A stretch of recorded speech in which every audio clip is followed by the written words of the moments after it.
crops it is used, it will completely burn without even the strongest bones will be made into bhasma with the cow dung. And next, it is one of the best compost to retain the soil fertility. In earlier part of the 20th century, um, a Swedish scientist who came as a colonial researcher in India, and he found that the composting culture is the main thing which is retaining the soil fertility in India and parts of China and Southeast Asia for 10,000 years. This is the critical finding he found from Indian agriculture. So he wrote a book called um, something, forgot the book name. He has published his research findings, and also he presented it in the British Parliament. And that thing he found is this compost, decomposing the farm waste and G, sorry cow to dung. interrupt. G, sorry to interrupt. Just want to remind everybody, the meeting, right, it is indicating that it will end in another 10 minutes because we opened it early. So one request I have for everybody is please rejoin as soon as you drop off. We'll be reopening this. Thank you. Okay. Okay. So the compost is very very essential thing, which is making our soil fertile, and this is much related to our topic sustainable living. So we sustained to live in this soil for 10,000 years and more because of the compost. So compost is the biggest discovery in 21st century for the Western world. They don't know how to compost and live in a place without migration. So migration is a nomadic culture, and it will destroy the nature. So sustained living is the thing which will sustain humanity and sustain civilization. So this is the thing the West learned from Indian civilization to live in a place and form a civilization. So we are uh, we are living in one place, or we are making civilization, but the others are becoming nomads because they lack how to retain the soil fertility or to sustain the soil fertility. So this is a very important thing, compost. And the next thing, so cow dung is used in an insect-proof packing of seeds and grains. So that thing I will show in the next thing, next slide. So see seed packing and seed saving in the small villages and small even within the family. And the cow dung is a very much essential insect repellent. And the dried cow dung is used. And cow dung is also used for preparing vibhuti. This is throughout India it is there.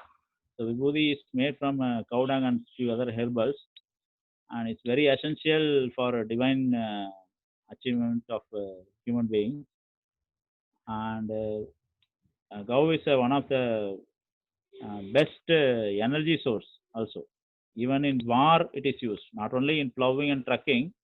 Even during wars, biggest wars, the cow is used for carrying the materials and also for opposing the opposition. So it has 10 HP. One couple of bulls, they are 10 HP in draw power, and throughout India they are used for plowing and trucking. And other thing is it is a very good biodigester, and it is also used as a fuel. The methane gas which is produced in the biogas. So in recent decades, the cow dung is used as a fuel, methane source for producing cooking gas. So it is there, and the good manure is also recovered from the biodigester. And best recycling thing, the cow dung which is mixed with any vegetable waste, any organic waste generated from either in the towns, either in the farmland, the cow dung carrying millions of and trillions of microbes, it can digest within 2 or 3 days. That much capacity is there, and without cow dung, you cannot decompose the um, farm waste and also the city waste. So nowadays there are a lot of slums in cities, and there are a lot of bad smells coming from the sewage water. So that can be changed with cow dung and cow dung slurries.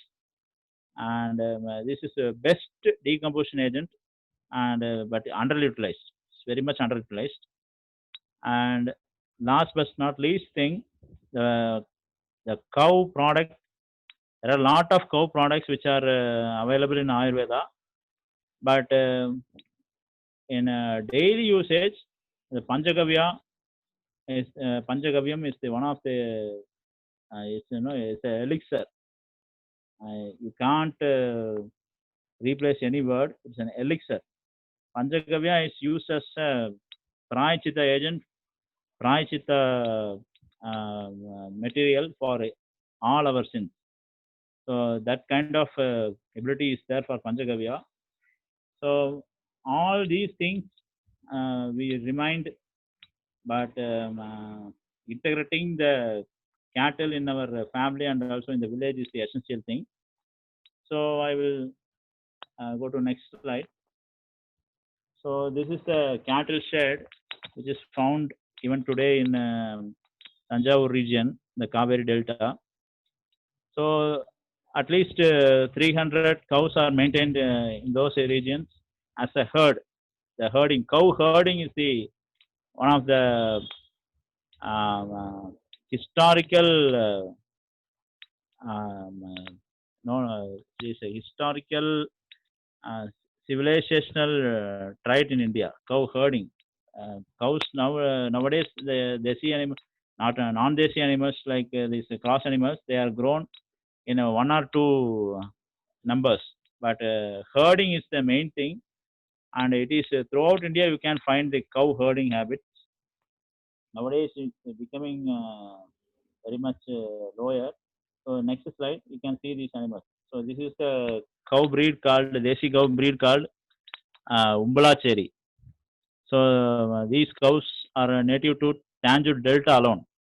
So these are Desi cows of Tanjore Kaveri Delta, and you can't nationalize these cows. So this is the particular cow belongs to Tanjore Delta alone. So you can't grow it in Andhra or you can't grow it in Karnataka.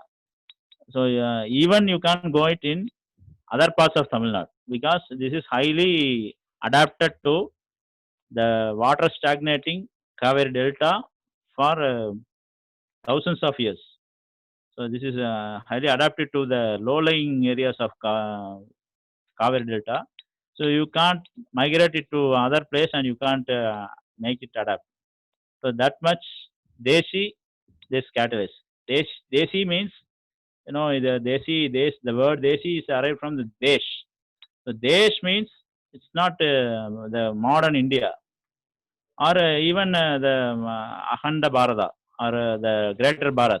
So Desh is a small unit which is biologically, geographically, um, geologically, ecologically, and politically, historically similar unit. So that is called Desh.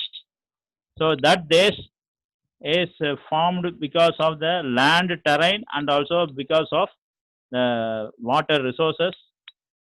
That kind of Desh is formed. So there are a lot of rivers and the river subbasins are there.